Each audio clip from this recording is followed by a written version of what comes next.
এক বছর আগেও কলকাতার নিউ মার্কেটের পাশের ফ্রি স্কুল স্ট্রিট আর মার্কুইস স্ট্রিটে ঢুকলেই মনে হতো আপনি বোধহয় ভুলে বাংলাদেশেই চলে এসেছেন। চারপাশে শুধু বাংলাদেশি পর্যটকের কোলাহল, হোটেল রেস্তোরাঁ থেকে ভেসে আসা বিরিয়ানি কাবাবের গন্ধ, দোকানে দোকানে দামাদামি, সব মিলিয়ে সেটাই ছিল মিনি বাংলাদেশ। কিন্তু সময় বদলেছে, আর বদলেছে ছবিটাও।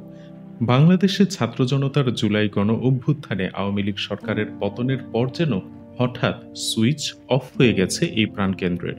একসময় যে গলিগুলোতে পর্যটকের ভিড়ে হাঁটাচলা মুশকিল ছিল, এখন সেখানে সাইলেন্স মোড অন হয়ে গেছে। গাড়ির হর্ন না, শোনা যায় দোকানদারদের দীর্ঘশ্বাস।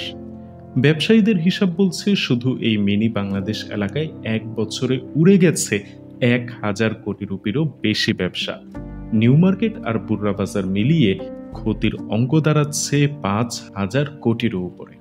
আগে প্রতিদিন হোটেল, খাবার দোকান, ট্রাভেল এজেন্সি, মানি এক্সচেঞ্জ, চিকিৎসা আর পরিবহন খাত মিলিয়ে প্রায় 3 কোটি রুপির লেনদেন হতো। এখন সেই ব্যস্ত দিনগুলো কেবলই স্মৃতি। সবচেয়ে বেশি ক্ষতির মুখোমুখি Marquis street, free school street, Collin street এলাকার প্রায় 2 শতাধিক হোটেল ও গেস্ট হাউস এবং 3,000-এর বেশি নানা ধরনের দোকান। গেস্ট হাউসগুলোতে আগে 90% পর্যন্ত ভরা থাকতো বাংলাদেশি পর্যটকে, বাকিরা থাকতেন ভারতীয়। এখন ভিসা নিয়ে কড়াকড়ির ফলে আকাশছোঁয়া ডিসকাউন্ট দিয়েও পর্যটক পাচ্ছেন না ব্যবসায়ীরা। বাসে আগে দল বেঁধে আসতো পর্যটকরা, পার্কিং স্পট পাওয়া ছিল যুদ্ধের মতো ব্যাপার। আর এখন মাস পার হয়ে যায় একজন বাংলাদেশি পর্যটকের মুখ না দেখেই।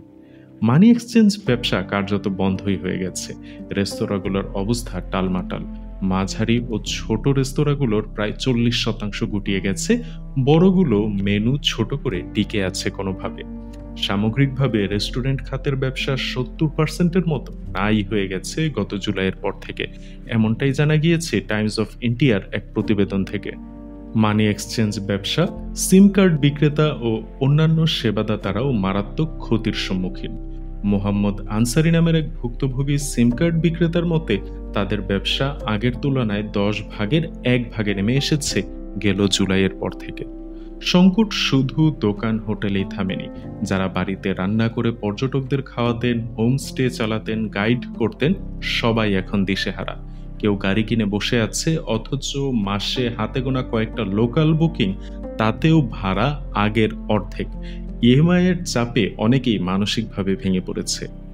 আজকের মিনি বাংলাদেশে আছে দোকান কিন্তু ক্রেতা নেই, আছে হোটেল কিন্তু অতিথি নেই, আছে গল্প কিন্তু নেই সেই উচ্ছ্বাস।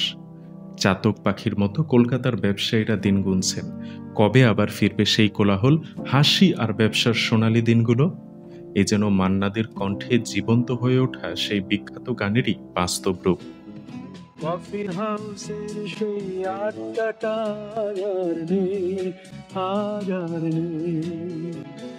কোথায় হারিয়ে গেল সোনালি বিকেল, আর নেই।